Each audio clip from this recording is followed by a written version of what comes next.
številni komitenti banke N26 dobili obvestilo o zaprtju računa. Tudi Avstralka Ermenegilda Bocabella, ki trenutno živi in dela v Nemčiji. I thought it was a mistake. We had contacted the bank. They were so difficult. And I really mean that. They were really difficult.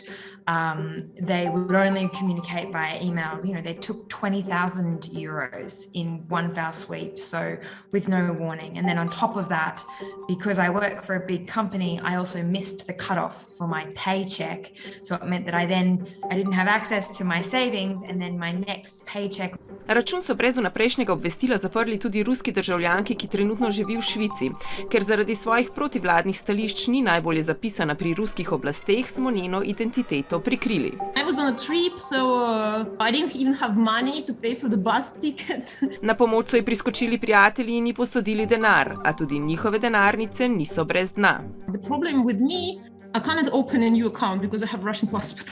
This is where all of my money were, all of my savings, so I have no idea where it'll be. I had to go clean flats for cash because even my employee couldn't send me really the money. Čeprav je banki takoj poslala vsa zahtevana potrdila in dokazila, so ji pri N26 račun znova odprli šele pred nekaj dnevi, skoraj mesec in pol po tistem, ko so ji ga neupravičeno zaprli. Banka v skupnem pisnem odgovoru pojasnjuje, da so bili računi blokirani zaradi napake pri preizkušanju novih rešitev za preprečevanje finančnega kriminala, predvsem pranja denarja.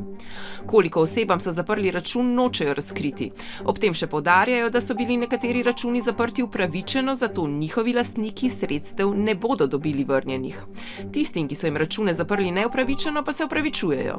They've later said that I've done nothing wrong. I got my money back. It took a really long time. They've paid me 100 euros compensation, which is nothing compared to the hassle of having to change my mortgage payment and change all of the, change where my credit card payment comes from. I had to ask my parents in Australia if they could lend me some money. Za komentar smo prosili tudi nemško centralno banko, ki je v preteklosti zaradi nepravilnosti že kaznovala N26. Banka je morala zaradi zamud pri poročanju o ukrepih za preprečevanje pranja denarja plačati dobre 4 milijone evrov globe. A odziv nemškega regulatorja je bil precej skop. Zapisali so le, da zaradi pravnih omejitev ne morejo komentirati podatkov o posameznih podjetjih. I'm really disappointed that BaFin hasn't been far more strict on them. Frankly, I don't think they should be allowed to hold a banking license in Europe. This experience will damage the entire fintech industry. Iz Banke Slovenije pa so nam sporočili, da zadevo spremljajo in bodo ob morebitnem ugotovljenem povečanem tveganju pri poslovanju v Sloveniji o tem obvestili BaFin ter po potrebi ukrepali v okviru zakonskih možnosti.